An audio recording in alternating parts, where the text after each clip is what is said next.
Apocalypse now! We're about to conflict on planet Earth.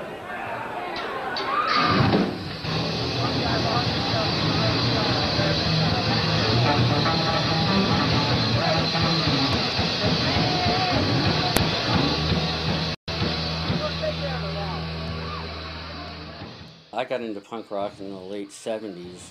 Then it was just about a new music. You know, the attitude was somewhat nihilistic. It was fun as hell. When I was about 15, I was way into music, collecting records and going to concerts and all that stuff. And I found this new style of music that was more personal, you know, more in your face, more raw.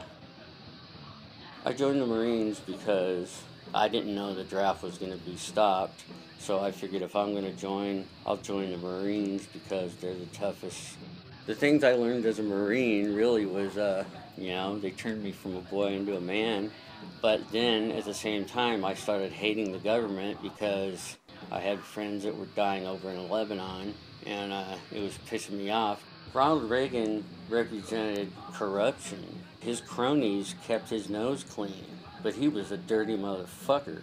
Ronald Reagan's politics influenced Final Conflict tremendously. At one point, we were putting out flyers with our own propaganda, the current affairs of the time, and also about how punk rockers were treated by the general public back then.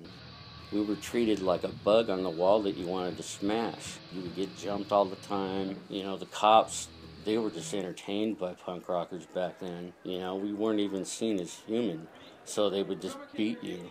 We first realized that our opinions were getting out there when we started getting letters from like Poland and England and, you know, Mexico and Malaysia. You know, everybody wanted to have an English-style band in the early 80s. Then that faded away. We kind of ran out of bands like that, the political bands.